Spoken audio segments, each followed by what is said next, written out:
Paul, what is the latest status report on Japan? Well, let's see. That depends on when you look. It could be different, and it's changing moment to moment. What we have as far as good news is that units 5 and 6 have power returned to the cooling systems for the radioactive inventory that's in the pool, and apparently it now turns out there's also radioactive inventory in the reactor vessels. So they've got cooling. Units 1, 2, 3, and 4 are still in various states of fuel melt. It's heating up. There's this tug of war trying to cover over the fuel with water. They're trying to lay power down to restore cooling systems from the grid. But once they turn the power on, it's very likely there's going to be a bunch of systems that don't work.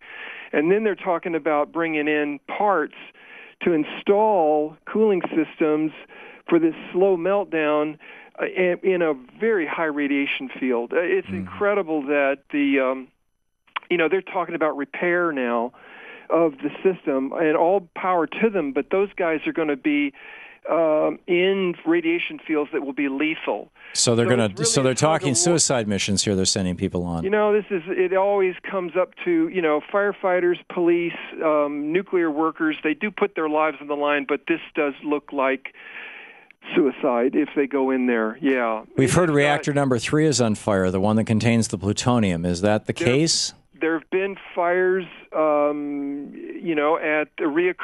at Unit 3 and Unit 4. And these things will go off and on. And frankly, Tom, it looks like this is going to be the case for years. I'm not talking days. We're not talking months.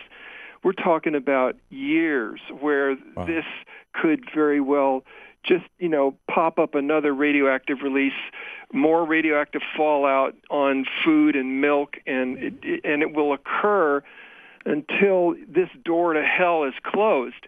Right. And that's the question. Entombed in concrete kind of thing. That Paul, may not work, though, Tom. I mean, if they press earth and concrete and cement, and if that compacts this load, it could cause drive the reaction into the ground, down to ground water, and an explosion that would be worse. Wow. Paul, I have been saying, quoting words that Dr. John Goffman told me back in the 70s when he and I were pretty close correspondents, that there is no such thing as a safe level of radiation. There are statistically safe levels that you have to generally irradiate a few million or a few billion cells before you successfully damage DNA in one of them in the particular way that it causes cancer. But it literally could be the first particle or the first photon of energy that hits that first cell in just that way that causes cancer. In other words, it's just an odds game. It's like the person who buys the lottery ticket. That person didn't buy 100 tickets. They bought one ticket, but they won the lottery. And therefore, there is no safe level of radiation because it's a giant gamble. Am I accurate in saying that? 100%. I mean, I think where it's easy to see where this is just a sham is that we hear constantly that these are safe doses, but in fact, if you try to measure an exposure to a 25-year-old male and then compare that same exposure to a lactating mother, a pregnant woman, or a 5-year-old child, there are different biological consequences. Sure. These are all in various states of fast-growing cells, and the 25-year-old Joe six-pack is the standard.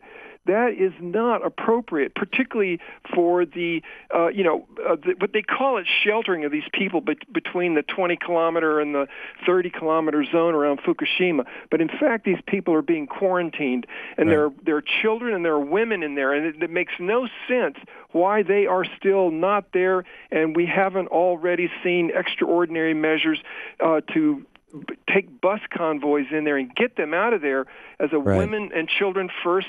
Lead-clad buses or something. We're talking with Paul Gunter, the Director of Reactor Oversight at BeyondNuclear.org. Paul, let's bring this to the United States for a moment. The plume, or at least the initial plume from, I'm assuming, the early steam releases, has hit the west coast of the United States. Radioactive Southern California, radioactive iodine, thorium, other things are showing up in the rain, in the water, on food. We have just 1 minute left. Again, back to the idea there is no such thing as a safe level of radiation. What should people be doing, and how much worse can or will it get? Well, this is all speculation at this point.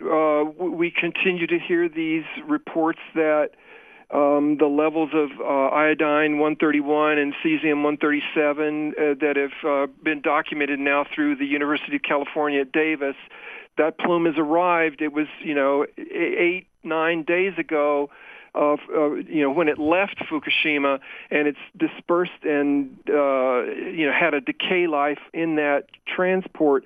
But it shows that a nuclear accident anywhere is potentially a nuclear accident everywhere. Yeah, and Chernobyl circled the globe several times before it stopped dropping particles. Absolutely, and I think that we're now seeing the opening scenarios for just such another event. So, should Americans avoid getting rained on? Should they be taking iodine?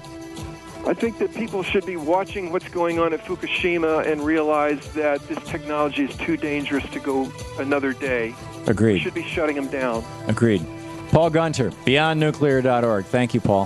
Thank you. Very, very well said. There is no such thing as safe radiation.